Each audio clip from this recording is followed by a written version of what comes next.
Hi, my name is Jennifer Erickson. I'm the judging coordinator for Essay Best. And in this video, I'm going to go over the engineering notebook guidelines.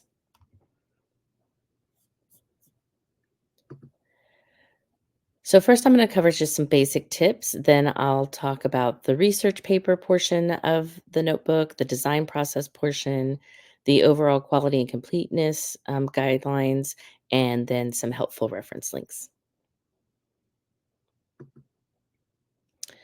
So, first of all, when you're planning your engineering notebook, we highly recommend that you first look at the scoring rubric. And if you look on the last slide of this presentation, there's where you can find that scoring rubric online. But we it really helps the judges if you actually follow the rubric in order. So that way we know that you've included all of the sections. And if you title them what they're called on the rubric, that is also very helpful so that the judges know at a minimum that you've completed all of the sections. The engineering notebook consists of a title page, a table of contents, your main section, which includes a summary, your research paper, including your citations. The research paper has to be a minimum of 2 pages and a maximum of 5 pages. And then the design process section. And then last is the appendices. So the appendices can actually be an additional 40 pages max. The main section is 35 pages. So be sure to include every section, as I mentioned before. Pay attention to how many points each section is worth and prioritize that. So if you're on a time constraint and you're not sure if you're going to be able to complete all of the notebook sections, make sure that you're paying attention to which ones are worth more points and complete those sections. Um, and also ensure that you're not linking to outside content from your notebook because any links or any outside materials that you reference will not be considered in your score. All right, we're going to jump into the different sections. So, for the research paper, the total points you can earn for that portion is 4 points. Um, so, there are 5 sections within the research paper that we'll talk about, 5 scoring sections. So, the first section is making sure that you correlate between the game and how the science and technology is being used at your company or with within the industry or research lab within your state or region. So when we talk about your state or region, we're talking about where you live. And so you can decide the scope of where you live. You can decide whether that's the city, the state, or your geographical region. And largely that may depend on your ability to find where this technology is actually being leveraged near you. So you might look at various geographical regions and go as broad as you need to actually be able to reference applicability. And whatever your region is, whatever you choose for that region to be, make sure that you're actually um, specifying what your region scope is. Okay, the second section is any related information of the game's themes, such as history, famous inventors, major milestones, etc. So this is really the research portion of the paper, and you should really be focused on demonstrating that you understand the history of this technology, the historical figures, and also any major milestones in the evolution of that technology. Something that may be useful to help you articulate this is a timeline with the major milestones on it. The third section is your analysis of the game theme or the problem presented, and then how that technology, the related technology to solve that problem, has impacted the human experience. How has it influenced our needs, our ability to adapt, and any progress that came with those solutions? This is really about understanding the overarching problem that is presented by the game and why is it necessary to fulfill this mission in the first place. Um, you should explain how the technology has impacted humanity, um, and our ability to progress in this area. Um, but be careful not to just simply repeat the history that you provided in the previous section.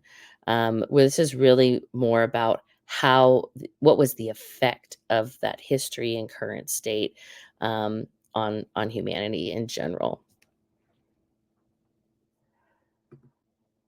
In section 4, we're really looking for how can you link the game to other related sciences. So instead of just robotics, what other sciences or technology solutions can you think of? And how can they be related to what you're doing and related to solving the problem in the game? All right. And section 5 is really for the judges to be evaluating your proper formal writing technique. Did you use good grammar? Did you spell check? Did you have an overall composition flow? For example, did you were you good at transitioning between sections? Did you have an introduction, a middle, a conclusion? Just basic formal writing techniques. Um, and then also making sure that you did use citations, when you to gather your information, and that you used an appropriate citation format such as APA or IEEE. The entire research paper should be 2 to 5 pages long, and this is including your citations. Okay, moving on to section 3, which is the design process. The design process section is worth a total of 17 points. It's the bulk of your engineering notebook.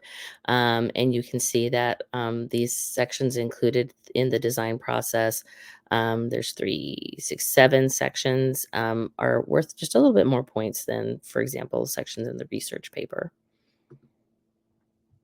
Okay, so the first section is implementation of the engineering design process, evidencing that the engineering design process was effectively used. So, first and foremost, you should be researching what is the engineering design process and ensuring that you're discussing those steps and how your team has used those steps to design your robot solution. This is something you should be looking at the very beginning, and as part of your planning process, so that you can ensure that you actually do follow this, engineering design process from the get go. You should leverage diagrams to explain your process, and photos or other artifacts, design diagrams, for example, should be used to help you illustrate. What your design was and what the process was and how you followed that process. Section 2 is brainstorming approaches. This is about how did you organize your brainstorming sessions? How did you ensure that they were productive in terms of creating ideas? And was it well documented? What the ideas were that came out of that brainstorming process. I recommend that you research brainstorming techniques. There's a lot of different ways to do that. You should identify how you're going to conduct the brainstorming and how are you going to capture the ideas. Who's going to be involved? Are you guys going to use sticky notes? Are you going to use some sort of technology solution? How are you actually going to conduct your brainstorming session? Um, Make sure that you're fair and inclusive in your idea generation. Everybody should be feel safe and have an opportunity to participate. So how will you ensure that it's fair and that not one person just dominates the whole session? How does everybody have an opportunity to bring their ideas to the table? And then you should describe the method you use to prioritize ideas that came from the brainstorm. How did you choose which ideas to use?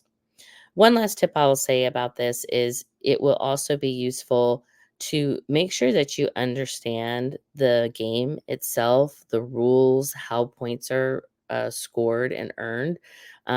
up front so that when you're doing brainstorming, you can kind of put some guardrails around it, um, and break down your brainstorming into what you're trying to achieve with your robot. Section 3 is an analytical evaluation of design alternatives. And the key here is analytical, right? How did you quantify um, the different capabilities of your robot? How did you quantify um, the trade-offs? So if you have you're considering more than one design, first of all, is essential, right? Did you just have one design? There's no analytics involved in that. You should at least consider two or more different ways to build your robot or different aspects of capabilities that your robot can execute. And then between those choices, you should provide an analysis that you can quantify, to demonstrate that you chose one solution over another because it was better in some way. Um, so identify what those alternative solutions are, make sure that judges can understand and why were you considering those different alternatives. Use a measurable method to determine which alternative worked better. Explain how you measured and compared results, and then provide a summary of your overall findings based on your results and your final decisions for your robot.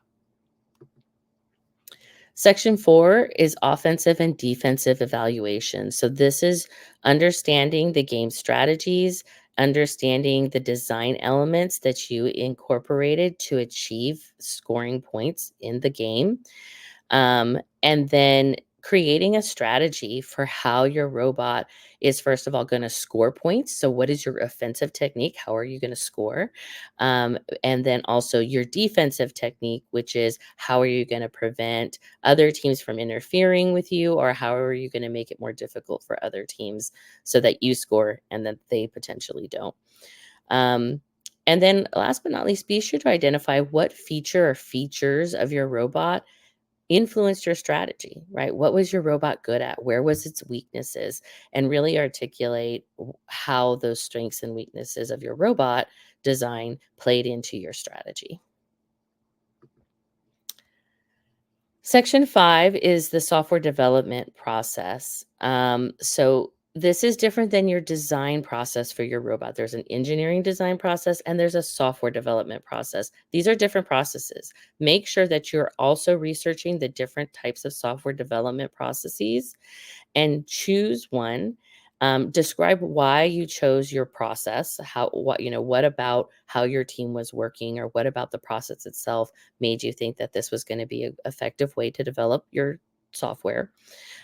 Use a diagram to show your process, and then demonstrate that you followed your process, and provide evidence that you followed your process. So for every step of the process, do you have a photo, a screenshot, or some other artifact of that software development process? Section 6 is safety. So we're really looking for evidence that, first of all, safety training actually happened. And second, that those safe practices were followed, and that you have evidence that you were enforcing those safety guidelines throughout the production of your robot. So describe your training, who provided it, how did you ensure that everyone was trained and that you documented or recorded that attendance? How was safety mastery evaluated and documented? So, what were the safety protocols? How did people know what they were, or how were they reminded of them? And then who enforced it? Who went around and made sure that people were actually wearing their goggles or following whatever those safety protocols are? Who was making that happen, and how did they enforce that? Section 7. Um, is your support documentation. So this is your team organization, your meeting minutes, your notes, CAD drawings, basically, your appendix of all of the various artifacts that demonstrate um, that you conducted all of the design process, all of the software engineering process. These are all this is all the evidence that we talked about providing to show that you followed these processes. Um,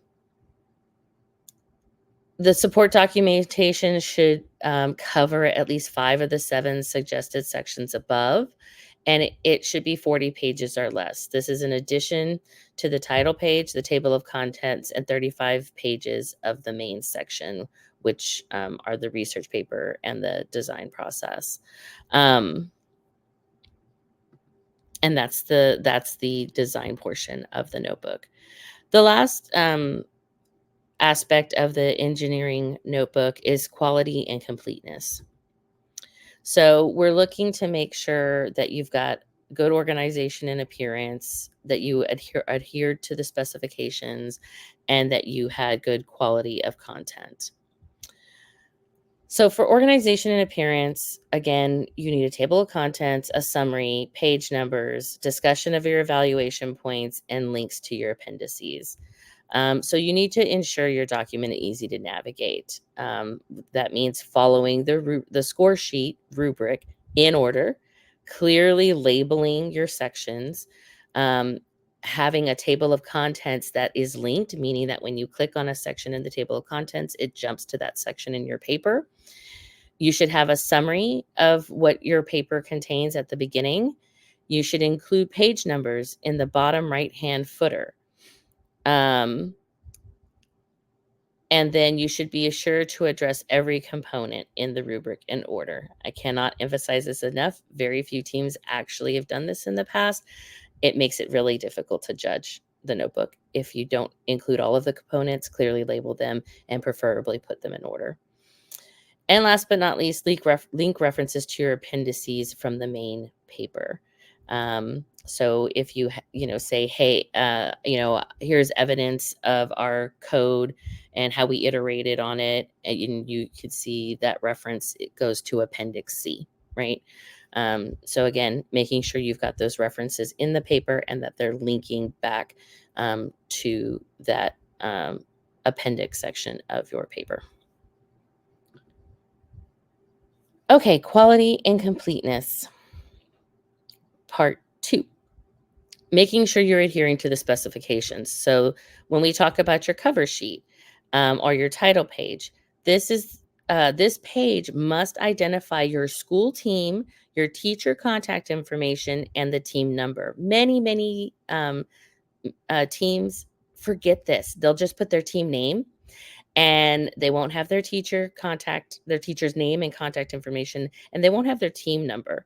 So that's, a really easy way to get easy points. So let's make sure that you put that on your cover sheet / title page. Make sure that you're using 1-inch margins. Make sure that you have a font no smaller than 12 points. Your papers should be double spaced. You can single space in tables and in outlines. We're looking for a final version in PDF format only, so make sure that you're exporting whatever you created that document into PDF format before uploading. Your main section of the paper should be a maximum of 35 pages. That includes the title page, the table of contents. Oh, sorry, that does not include the title page and the table of contents. So the 35 pages is just the content of the paper. Your research paper must be 2 to 5 pages, so a minimum of 2, a maximum of 5, and again, this includes the citations as part of it. And that 2 to 5 pages is included as part of your 35 main page section limit. I will warn here, you want to just be conservative in how much space you take up in your paper. If you're low on space, remember the research paper is a smaller point percentage of the overall engineering notebook scoring. So use that page limit accordingly. And then last but not least, your appendices can be up to 40 additional pages of content. Quality of content, part 3. This is looking at how well written, again, having a flow, having transitions between paragraphs, having sections properly labeled, having a summary and conclusion, proper spelling, all that good stuff. Make sure that you have clear labels for any photos or tables. So within the paper, when you're referencing your appendices, and that you go to those appendices, make sure that you're labeling what all those things are. Don't just throw a bunch of photos at the end and expect the judges to know what those are supposed to go to. And then last but not least, lack of extraneous material, such as community or promotional efforts, spirit development, or team building. This is not your marketing presentation or your interview, so we're not expecting any of that in your engineering notebook. Make sure you keep that stuff out. All right, we're at the end now. These are the support links. So if you're looking for the score sheet or the rules, those are both things you're going to need to look at the very beginning, uh, before starting your engineering notebook and before really even starting the build on your roadmap or even brainstorming. I really recommend you look at these rubrics and look at the rules. You need to go to www.bestrobotics.org, go to participants, go to the file manager, 2024 game files, and then you can go to the rules, and there's a document there for the rules, and you can go under rules. There's the score sheet folder that will have all of the rubrics for the various scoring that takes place. All right. Thanks again for participating in the SA Best Robotics competition. We're very excited to see what your teams come up with and the amazing work you do through this engineering design process and software development process. So best of luck, and we'll see you on game day.